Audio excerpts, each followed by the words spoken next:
Yogesh Jalamkar SRPF welfare petrol pump येथील manager म्हणून काम करतो आणि सध्या मला हे सांगायचं आहे की आज तुम्ही मागे पाहताय खूप प्रमाणात गर्दी वाढलेली आहे, परंतु मला जनतेला हे सांगायचं आहे की असं कुठल्याही प्रकारचा तुटवडा पेट्रोल आणि डिझेलचा नाही आहे.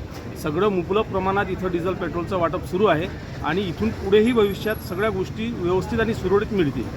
नाही, आता बंद पडलं याचे कारणं अनेक असू शकतात, परंतु माझ्या तरी माहितीनुसार जर तिकडनं जे आमचा डेपो आहे तिकडनं व्यवस्थित पुरवठा चालू आहे, त्याच्यामुळं शहरामध्ये तरी सुरळीत पेट्रोल डिझेल सगळे जनतेला लोकांना मिळेल.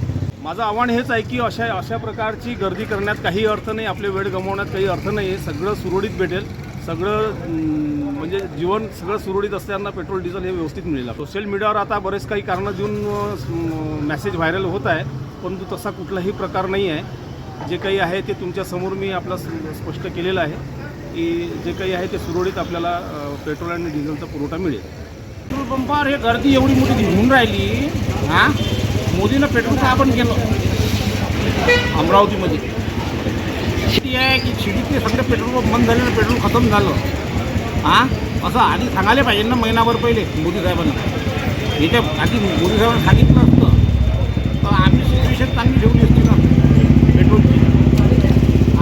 एवढी मोठी परिस्थिती खराब कशाला आहे? लोक एवढे मोठे गर्दी करून राहिले, कशाला गर्दी झाली असते? एवढं बोलून मी माझ्या धन्यवाद करतो.